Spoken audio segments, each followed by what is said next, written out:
Magandang araw po mga idol. Parang kinakabahan po ako dito sa impormasyon na to. Dahil po sinabi ng ating kaibigan, ipaabot po ninyo pagkatapos po ng ulan, slide o baha dito sa Mindanao. Mag-ingat pa rin ang sunod nito. Dahil mayroon talagang lindol daw kaibigan.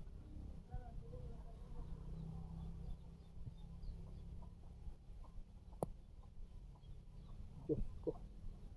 Mga idol, sa lahat po ng makapanood sa amin, binabanggit po ng ating kaibigan na mag-ingat po ang mga lugar na mababanggit tulad po ng Zamboanga, Ormoc at doon sa Luzon naman.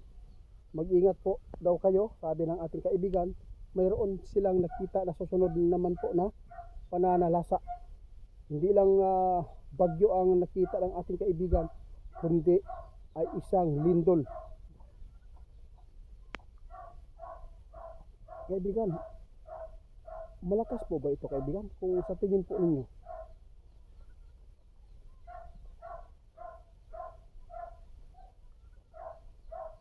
Salamat po. Guys,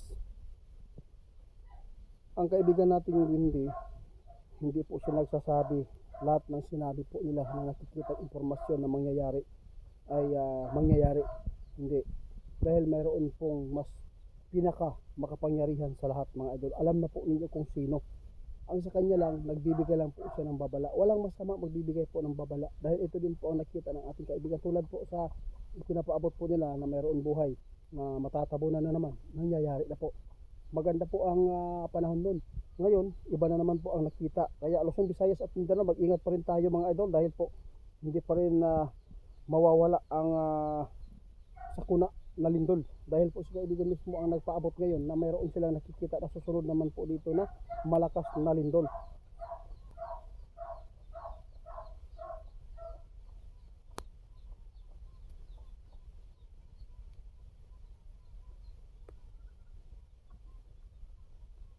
Tama ka. Guys, ang sabi ng ating kaibigan ngayon, ipinapaabot ko ito dahil po ayaw kong hindi tayo makahibalo anak sa kaibigan. Dili siya gusto na dili mo kabalo. Ang gusto ni kaibigan na malaman po ninyo ang mga impormasyon na nakikita po nila sa kanilang kaharian. Kaya ipinapaabot po yung ating kaibigan ngayon na sa lahat po na makapanood at makapag-share nito, mag-ingat tayo. Mayroon pang susunod dito sa nangyayari dito sa Mindanao ngayon na baha at bagyo. Grabe mga idol. Kasi ang bagyo, unang-una, tinamaan din po tayo dito sa Mindanao. Kaya sa lahat ng makapanood, paki-share po ito mga idol dahil napaka-importante ang ipinapaabot ng ating kaibigan. Mag-ingat po ang mga tao, lalo na ay nakakabahala itong nangyayari sa Kanlaon. Ito po ang magbibigay na naman po ng trigger sa ilalim ng kalupaan at karagatan. Kaya ito daw ang kanyang ipinapaabot. Nang makita po ng ating kaibigan ang lupa na humihinga mga idol, talagang ito pala ang nakita ng ating kaibigan na humihinga. Mayroon palang bulkan din po na puputok. Isa pala dito sa sign din na nakikita ng ating kaibigan.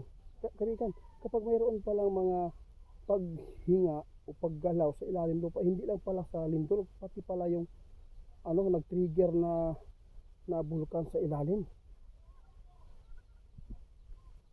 Pero paano po nyo nadidetect po ang lindol kaibigan?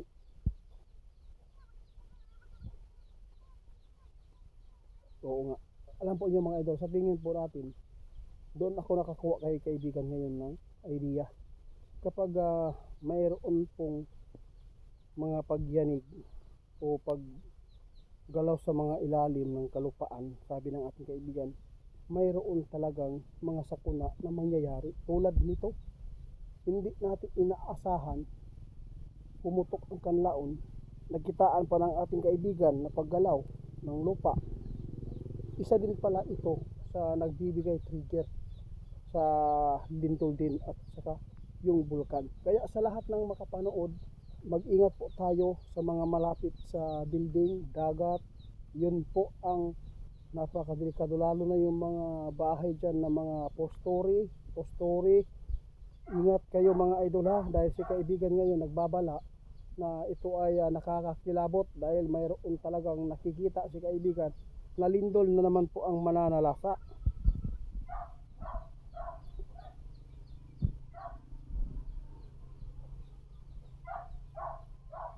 Hindi lang prediction ng ating kaibigan guys na mangyari dito, ay napakarami pa lang nakita ng ating kaibigan na papasok na mga kalamidad ngayong Vermont, lalo na sa August.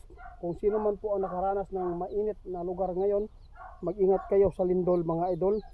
Mayroon pang bagyo, nakikita si kaibigan na mabubuo.